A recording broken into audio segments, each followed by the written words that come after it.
Parashat Vayeshev, donc on est toujours dans le Zera Shimshon, il y a le verset de la Torah, il dit Vayave Yosef et dibatam ra'a el aviem. Que Yosef, il a rapporté tout ce que les fils de Léa, d'accord, donc ses frères, ils faisaient de mal.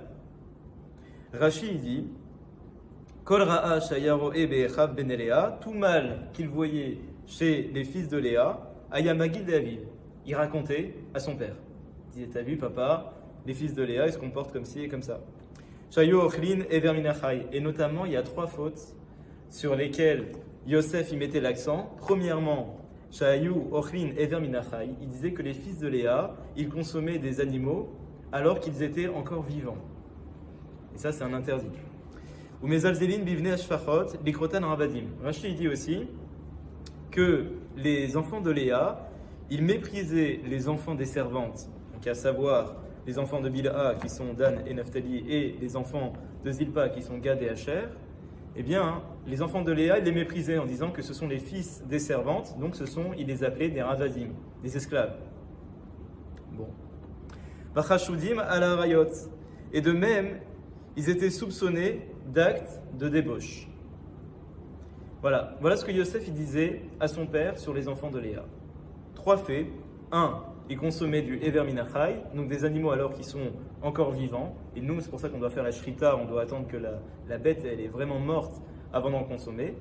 Deuxièmement, ils appelaient les enfants des servantes Dan, Naphtali, Gad et Asher, ils les appelaient des serviteurs, des esclaves. Et troisièmement, ils les suspectaient, Yosef les suspectait d'ariot, d'actes de débauche. Bon. Donc en fait, pour ces 3 lachonara que Yosef il faisait finalement vis-à-vis de ses frères à son père, Yosef malheureusement il a été puni à cause de ça. Il dit Rashi, Bishoshtan Laka, sur ces 3 il a été puni. Allez vers Minachai, sur le fait qu'il a dit que ses frères ils mangeaient des animaux alors qu'ils sont encore vivants. Vaishratu Seir Izi, c'est marqué dans la Torah que pour maquiller un petit peu l'histoire et pour faire en sorte, pour faire croire à Yaakov, leur père, que Yosef il a été déchiqueté, il a été dévoré par une bête féroce, qu'est-ce que les frères ils ont fait? Eh bien, ils ont égorgé un bouc, c'est Érizim, ils ont pris la tunique de Yosef et ils l'ont trempé dans le sang du bouc. Ensuite, ils ont fait parvenir, ils n'ont pas eu le cran de le donner directement à Yaakov, ils l'ont fait parvenir à Yaakov, la tunique, et lorsque Yaakov il a vu, il a dit « Ouh là là, mon fils il a été dévoré par une bête sauvage ». Voilà. Et donc du fait que lui, il a dit du lachonara sur ses frères en disant ils ont consommé du Ever Minachai, il dit Rashi, à cause de ça, il a été puni. Comment? Par le fait que ses frères, ils ont égorgé un bouc. Bon. Bimchirato, velo, achalou, chai, dans la vente, et ils l'ont pas consommé vivant. Deuxièmement, Veral Diba, chez Siper Aliyem, chez Corinne, la Achem, Ravadim, sur le fait qu'il a raconté à son père, sur ses frères, que eux, ils appelaient les fils des servantes des Ravadim, des esclaves. Les rêves d'Imkar Yosef. C'est la raison pour laquelle Yosef, Mida Keneged Mida, il a été vendu en tant qu'esclave. Ça va? Et troisièmement, Vera la Harayot, chez Siper Alehem, sur le fait que Yosef il a dit à son père que ses frères, ils étaient suspectés de débauche. Batissa, Eshet Adonav, il y a toute l'histoire de la femme de Potiphar qui est arrivée. Bon. Alors, cela pose plusieurs questions. Parce que si on dit que à cause du fait qu'il a accusé ses frères d'appeler les fils des servantes, des esclaves, lui-même il a été vendu en esclavage, ça, entre guillemets, on peut comprendre. On voit plus ou moins le lien de cause à effet, Mida Keneged Mida, c'est-à-dire la manière dont Hachem il agit par rapport à nous. Maintenant, en quoi le fait de faire la shrita du bouc, ça correspond à une punition pour Yosef? A priori, on ne voit pas. C'est très bizarre. Surtout que, effectivement, dans l'ordre des psukim, dans l'ordre des versets, on voit que d'abord, il y a eu la vente, et ensuite, qu'est-ce qui s'est passé? Les frères, eh bien, ils ont égorgé ce bouc pour tremper la tunique dans le sang. Or, ici, le Zera Shimshon, il dit l'inverse. Il dit que d'abord, ils ont égorgé le bouc pour en récupérer le sang, avant même de le vendre. C'est bizarre. Pourquoi ils ont agi ainsi? Pourquoi, au moment où Yosef il s'approche de ses frères, eh bien, à ce moment-là, ils égorgent un bouc. C'est bizarre.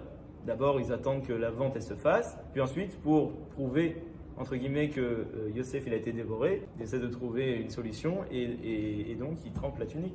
Pourquoi le faire devant Yosef au moment où il s'approche? Alors, surtout que je vais un petit peu renforcer cette question, il y a un livre qui s'appelle le Zera Berer. Et le Zera Berer, sur la paracha de Shemot, au nom de son maître Rabbi Nathan Shapira, qui est l'auteur du Megalé Amkot, il rapporte quelque chose qui est très très étonnant. Il dit qu'il y a un grand sar, un grand ange tutélaire, qui est en vérité celui de Mitzrayim, celui de l'Égypte, qui se trouve dans le ciel, et c'est un ange de Touma, c'est un ange d'impureté. Bon. Et cet ange-là, au moment entre guillemets de la sortie d'Égypte, il tenait dans sa main droite un bouc. Dans sa main droite, il tenait un bouc, et le but étant d'accuser Israël du fait que eux, ils ont égorgé un bouc au moment de l'histoire de la vente de Yosef. Et là, c'est bizarre parce que plus que, on va dire, la shrita, l'abattage rituel de ce bouc-là, plus que ça, le véritable point qui pose problème ici, c'est surtout la vente de Yosef. On est d'accord? Non? Ouais. C'est-à-dire que ici, le fait de faire la shrita, c'est quelque chose de secondaire par rapport à la vente de Yosef.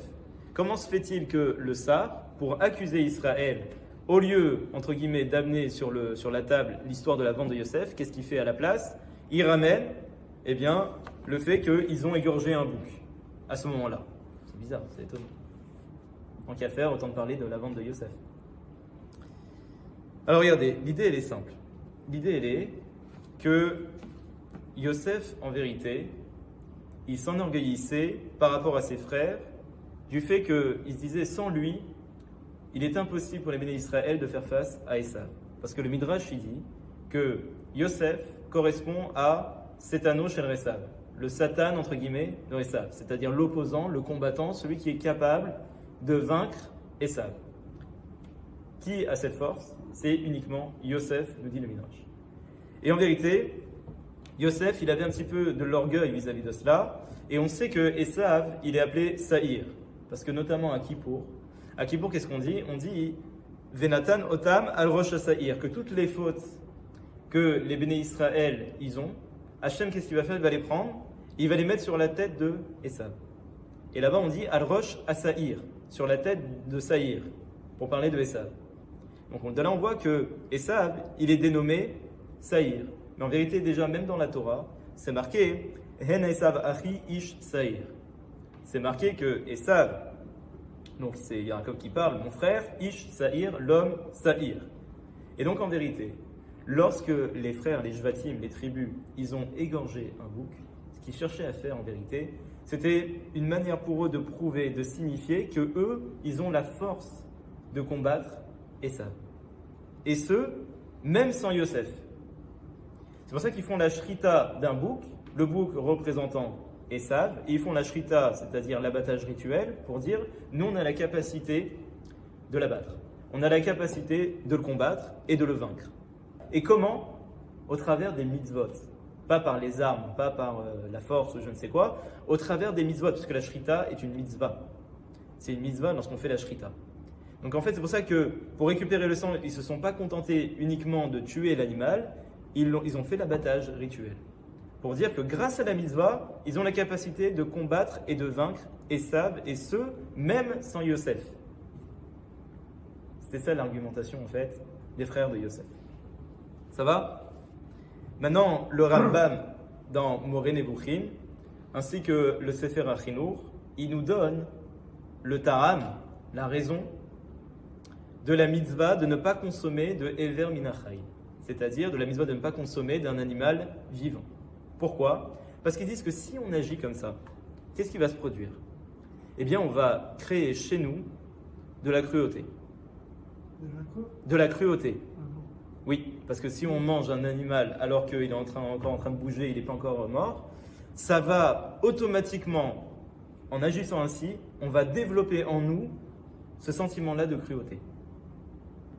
Et regardez comme c'est magnifique. L'idée, elle est, pourquoi Yosef, il a raconté cette histoire-là à son père? Pourquoi il disait du Lashon Hara? Et notamment, il rapportait que ses frères, ils consommaient les animaux de cette façon. Vous savez pourquoi? Parce qu'en fait, Yosef, il avait peur que Yaakov, il le haïsse aussi. Je vous explique pourquoi. Ses frères, ils haïssaient Yosef. Maintenant, la Gemara, elle dit, Masechet Psachim, page 113, elle dit qu'il y a certaines fautes, on va dire ça comme ça, il y a certaines fautes pour lesquelles c'est une mitzvah d'haïr la personne. Si on voit une personne faire cette faute-là, il y a une mitzvah de le haïr. Et donc, Yosef, il s'est dit, moi mes frères, ils me détestent. Il avait peur que son père Yaakov, sachant cela, lui aussi, il déteste son fils Yosef. Parce qu'ils se disent peut-être que finalement, les frères de Yosef, quand ils détestent Yosef, peut-être qu'ils le détestent pour une bonne raison. Peut-être que ce n'est pas une haine gratuite. Peut-être que c'est parce que c'est un fautif, il a une faute qui est terrible en lui, et c'est la raison pour laquelle ses frères, ils le détestent. Et donc lui, Yosef, il craignait que son père, il pense cela, et qu'il en vienne lui aussi à le haïr. C'est la raison pour laquelle Yosef ne disait pas du tout. Je vais t'expliquer pourquoi, papa, pourquoi mes frères, ils me détestent. C'est pas parce que, chas v'shalom, j'ai une faute, et que donc, il y a une mitzvah de me haïr. Non. S'ils me détestent, c'est parce qu'ils consomment du Ever Minachai. C'est parce qu'ils mangent d'un animal qui est vivant. Or, on a expliqué que si on agit ainsi, on développe en nous un sentiment de cruauté. Et donc lui, Yosef est en train de dire, en fait, la raison pour laquelle il me déteste, c'est uniquement à cause de cela. C'est pour ça qu'il avait ce besoin de rapporter à son père que ses frères, ils agissaient ainsi. Pour ne pas que son père Yaakov, il le suspecte d'une faute et qu'il le haïsse à son tour. Vous avez compris? Ça va, c'est clair?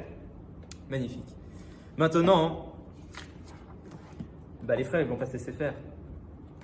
Eux, ils sont obligés de répliquer. Qu'est-ce qu'ils vont faire? Eh bien, au moment de la vente, ils vont justement prouver que eux, ils l'ont jamais haï gratuitement. Et qu'au contraire, ils n'ont pas développé en eux de la cruauté. Comment ils vont faire pour montrer ça? Ils vont dire, regarde, tu sais Yosef, si on t'aime pas, si on te déteste, c'est pas gratuitement. C'est parce qu'on considère que d'après la loi, la stricte loi, tu es chayav mita. Tu es passible de mort. Comment ça se fait? Parce que Yosef, il faisait du lashon hara sur ses frères. Or, la Gemara, elle dit, Masechet Psachim, page 118a, elle nous dit, Kol hamesaper lashon hara, tout celui qui dit du lashon hara, ve kol hamekabel lashon hara, et tout celui qui accepte, d'accord, d'écouter ce lashon hara, qui l'écoute et qui l'accepte, Vechol hamerid redut sheker bechaveru, et tout celui qui porte un faux témoignage contre son ami, Raouy le ashlicho laklavi. La Gemara, elle dit qu'une telle personne, il est convenable de le jeter au chien. Littéralement, de l'envoyer au chien. Donc les trois, même procès. Que ce soit du lashon hara, que ce soit un faux témoignage, ou que ce soit le fait d'écouter. Oui. Les trois ont la même. D'après la Gemara, oui. Pourquoi? Parce que l'homme, il a été créé Betselem Elohim, à l'image divine. Betselem Elohim. Maintenant, l'idée, elle est que lorsqu'une personne, elle fait du lashon hara, on dit qu'elle devient chayav mita. C'est-à-dire qu'elle va perdre ce tselem Elohim, cette ressemblance divine. Et donc, pour les animaux, qu'est-ce qui va se passer? Eh bien, les animaux, ils n'auront plus peur de lui. Pourquoi? Parce qu'il faut savoir qu'un animal de base, lorsqu'il voit le tselem Elohim, il a peur, il ne s'approche pas. Maintenant, la Gemara, elle nous dit, Masechet Shabbat, page 151b, elle nous dit, En chaya sholetet ba adam, ad shenidmelo kibema. Une bête, elle s'en prend et elle domine un homme uniquement si elle a l'impression qu'en face d'elle se trouve une autre bête. C'est-à-dire que lorsqu'elle voit un homme, un vrai tzaddik, eh bien, elle ne peut pas le toucher. Et d'ailleurs, on a des exemples comme ça dans les Nevi'im et même dans le Tanakh, de personnes qui se sont retrouvées face à des animaux et les animaux ne les ont pas touchés. Pourquoi? Parce qu'elles ont compris qu'ils étaient en face d'un tzaddik. Et lorsqu'elles voient le Tselem Elohim, l'image divine, Comment? Par exemple, Le prophète a dit, Razak, c'est un exemple, mais il n'y a pas eu que lui. vous avez eu Effectivement, il y a eu énormément d'exemples. Et parce que lorsqu'elles voient qu'elles ont en face de lui un juste, qui a Tselem Elohim, elles ont peur. Mais lorsqu'elles voient qu'en face d'elles, c'est pas un homme, eh bien, il dit le Torah Traim sur Egmara Mesechet Sanhedrin, page 38b, il se passe que le Tselem Elohim, il le quitte. Et donc là, la bête, elle voit plus un homme, mais elle voit la forme d'une bête. Et donc c'est la raison pour laquelle elle l'attaque. Ah, donc il est Chayav Mita, il est passible de mort. Et donc là, les frères de Yosef, ils lui disent à Yosef, écoute, tu dis du Lachon Hara sur nous, donc d'après la loi stricte, tu es Chayav Mita. Tu dois mourir. Mais on va te faire une fleur. On va être gentil avec toi. On va pas te tuer. On va pas te tuer, on va te vendre. Et par là, en faisant ainsi, ils prouvent en fait qu'ils ne sont pas cruels.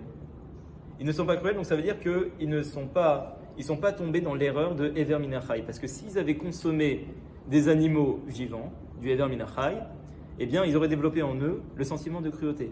Le fait que, bien que, d'après la loi stricte, ils soient, selon eux, passibles de mort, et ils ne l'ont pas mis à mort, au contraire, ils l'ont vendu, ils ont prouvé par là qu'en fait, ils ont fait preuve de miséricorde. Et c'était un moyen pour eux de leur dire, tu vois, tu nous as suspectés de consommer des animaux vivants, et c'est faux. Yosef, donc, il a été puni par la shrita. Vous savez pourquoi? Parce que lorsque, finalement, les frères, ils ont fait la shrita, qu'est-ce qui s'est passé ensuite? Ils ont pris la tunique de Yosef et ils l'ont trempée dans le sang. Et ensuite, ils l'ont amené à Yaakov pour lui dire, Akerna, reconnais que c'est bien la tunique de ton fils, et c'est ce qui s'est passé. Et là, Yaakov, il a dit, qu'est-ce qu'il a dit, Yaakov? Il a dit, oulala, il a dit, Chayara Achalatou, il y a une bête féroce qui a dévoré Yosef, Tarov Toraf Yosef, il a été déchiqueté, il a été dévoré, etc. Le fait que Yaakov, il ait pensé et il ait dit cela, prouve qu'en fait, Yosef, c'était pas un tzaddik. Parce qu'on vient d'expliquer que si une bête, elle attaque une personne, c'est que le Tselem Elohim, il est parti. C'est que l'image divine qui normalement se trouve dans l'homme, elle l'a quitté. Sinon, une bête ne peut pas attaquer un être humain. Et donc le fait que Yaakov, lorsqu'on lui présente la tunique, il ait pensé et qu'il ait dit, bah finalement ça veut dire que Yosef, il a été attaqué et dévoré et déchiqueté par une bête, prouve qu'en fait, Yosef, il avait une faute. Qui fait en sorte qu'il a perdu son Tselem Elohim, qui fait en sorte qu'il est apparu comme une bête face à cette bête-là sauvage, et que donc il a été puni ainsi. Vous me suivez? Et donc, les frères, c'est pour ça qu'ils ont utilisé ce stratagème-là, parce qu'ils étaient persuadés que Yaakov, il allait penser ainsi. Et donc, en fait, au final, Yosef, il a été puni par la shrita, par l'abattage rituel, parce qu'à cause de ça, tout le monde a su qu'il avait fauté avec le Lachon Hara. On voit ici que finalement, oui, Yosef, il a été puni par la shrita, alors qu'on pourrait dire, ben non, la shrita, bon, au final, c'était juste pour apporter une preuve à Yaakov, une pseudo-preuve, comme quoi ça ne sert à rien de le rechercher de partout, il est mort. À la base, nous, on avait compris comme ça. En fait, non, il a vraiment, comme il dit Rashi, il a vraiment été puni par ce processus-là, parce que lorsqu'on lui a présenté la tunique à Yaakov, eh bien, il a dit, il en a conclu, ah ben Yosef, il a été attaqué, dévoré, déchiqueté par une bête féroce. Donc, ça prouve que rétroactivement, il avait une faute en lui qui méritait la mort. On voit que cette fois, c'est le Lachon Hara. Et à partir de là, on peut comprendre pourquoi ce sar, il prenait ce bouc dans sa main droite. Vous savez pourquoi? Parce que toute l'idée des frères d'égorger ce bouc-là devant Yosef était de lui prouver, tu sais, toi tu penses que tu es le seul qui peut combattre Esav, nous on veut te montrer que lorsqu'on fait des bonnes actions, lorsqu'on fait les mitzvot, même sans toi, on a la possibilité de combattre et de vaincre Esav. Eh bien, le sar, à cette époque-là, le sar de Mitzrayim, d'Égypte, il prenait ce bouc-là et c'était une sorte d'accusation pour Israël, comme pour dire, eh bien si c'est vraiment ça, si c'est uniquement lorsque vous faites des mitzvot que vous avez la capacité de combattre et de vaincre Esav, eh bien, à cette époque-là, les Béné Israël ne faisaient pas les mitzvot. Puisque tous les Jvatim, toutes les tribus étaient mortes, ils sont tous partis, et il restait que les petits-enfants et les arrière-petits-enfants, etc., les générations qui ont suivi, et eux ne pratiquaient pas les mitzvot. Et donc, c'est pour ça que le sar, il ils prenaient ce bélier en signe d'accusation comme pour dire, maintenant que eux ils sont partis avec leur mitzvot, il n'y a plus de mérite pour sauver les béné Israël, il reste que les générations suivantes qui, elles, ne font pas les mitzvot. Donc, je peux prendre ce bélier pour accuser les béné Israël, comme pour dire, normalement, la seule possibilité que vous avez pour vous défendre et pour combattre Esav, c'est grâce aux mitzvot. Maintenant que vous avez plus les mitzvot, ça correspond à une accusation contre Israël. Donc, en conclusion, Yosef, il a été puni par la Shrita, parce que au travers de cet acte-là, tout le monde a su que finalement, il avait bien fauté dans le Lashon Hara. Et à cause de ça, Yaakov, il a cru qu'effectivement, une bête l'avait déchiqueté. Et donc, ce n'était pas un tzaddik à cause de cette faute-là. Et eux, pourquoi ils ont égorgé un bouc alors qu'en vérité, ils avaient besoin uniquement du sang? Pourquoi ils ont tout de même insisté pour faire cela? Un, c'est pour prouver à Yosef que ce qu'il avançait sur eux, c'était faux. Et tu vois, tu dis que nous, on consomme du Heder Minacha, et bien on te montre devant toi qu'on fait la Shrita. Premièrement. Deuxièmement, c'est pour te montrer que nous, on a de la compassion, on a de la miséricorde. Tu nous accuses de faire preuve d'avoir de la cruauté. Et pourquoi? Parce qu'on consomme du Heder Minacha, et nous, on te montre qu'au contraire, d'après nous, tu es Chayav Mita, tu mérites la mort, et pourtant, on t'a pas tué, on t'a vendu. Mais si vraiment on avait consommé du Heder Minacha, on aurait développé un tel sentiment de cruauté que jamais on aurait pensé à te vendre, au contraire, on t'aurait tué. Ça va? Et enfin, j'aimerais m'attarder quelques secondes sur le dernier point. Le troisième Lashon Hara, c'était les Harayot. Il est suspecté d'avoir des relations interdites avec des femmes. Et à cause de ça, nous dit Rashi, Yosef, il a été éprouvé avec la femme de Potiphar. La femme de Potiphar qui a cherché à le séduire à maintes reprises. Et en vérité, on pourrait se dire, finalement, Yosef, il a surmonté cette épreuve-là. Et le Midrash, il nous dit que du fait qu'il a réussi avec brio à surmonter cette épreuve, il a été élevé au rang de vice-roi, puis de roi d'Égypte. Grâce à quoi? Grâce au fait qu'il s'est contrôlé et qu'il n'a pas trébuché avec la femme de Potiphar. Finalement, c'est une louange pour Yosef d'avoir surmonté cette épreuve-là. Alors, comment on peut dire que c'est une punition pour avoir dit du Lashon Hara sur ses frères en disant que eux, ils étaient portés sur les femmes du pays, etc. En vérité, elle est que la Gemara nous dit dans Masechet Sota, page 36b, que Yosef, il a tout de même été touché par le Hirur Avera. C'est-à-dire que, nous dit la Gemara, qu'ils sont rentrés nus dans le lit. C'est-à-dire que Yosef, au dernier moment, il a compris qu'il ne fallait pas faire cette chose-là, et il est parti. Mais il a tout de même eu, entre guillemets, à un moment dans l'épisode, il a tout de même eu cette pensée de fauter. On connaît l'histoire, il a vu notamment le visage de son père, et à ce moment-là, ça l'a freiné, et il est parti. Et il a entendu également que s'il continuait, il n'y aurait pas dans le pectoral du grand prêtre, il n'y aurait pas son nom avec la pierre précieuse, etc. Quand il a vu que lui, il allait être mis de côté à cause de cette faute-là, il s'est dit, oulala, je m'en vais. Ok? Mais tout de même, il y a eu ce Hirur Avera. Il y a eu cette pensée, entre guillemets, de fauter. Et ça, il n'a pas été épargné. Et d'ailleurs, c'est marqué que Yosef, il devait aussi avoir 12 enfants, tout comme Yaakov. Il y a eu tout de même de la semence qui est partie à cause de ce Hirur Avera, eh bien, qui est parti au travers des 10 doigts. Il en a perdu donc 10. C'est pour ça qu'il en est resté que 2 fils, Ephraïm et Ménaché. Mais à la base, il devait avoir 12 enfants. Donc on voit que Yosef, tout de même, il n'a pas été épargné, quoi. Donc de là, on voit l'importance et la gravité du Lashon Hara. On a l'impression que c'est pas grand-chose. Et pour autant, on voit comment Yosef, il a été puni sur ces 3 Lashon Hara qu'il a fait sur ses frères. Et pour autant, il y a des Mefarshim qui expliquent qu'il y avait de très très bonnes raisons de le faire. Un, c'était pour les remettre dans le droit chemin, etc. Il le disait à son père pour que lui, leur fasse des réprimandes et que ça s'améliore. Et pour autant, on voit que Yosef, il a été vachement puni à cause de ça. Il a été vendu à plusieurs reprises. Finalement, il est arrivé en Égypte. Là-bas, il a été mis dans un bord. C'est une sorte de prison, c'est un cachot, quoi. Il a été mis comme ça dans un bord, dans un puits, parce que à cause de la femme de Potiphar. Donc finalement, il a énormément souffert à cause du Lachon Hara qu'il a fait sur ses frères. Mais évidemment, comme il n'y a pas de punition, Hachem il punit pas pour punir, on voit que finalement il a été élevé au rang de vice-roi d'Égypte parce que même dans cette punition-là, qui était la femme de Potiphar, il a réussi à surmonter cette épreuve-là. Et grâce à ça, Hachem il a fait mériter de devenir vice-roi d'Égypte, puis ensuite roi d'Égypte. Voilà, comme quoi il n'y a pas de fatalité.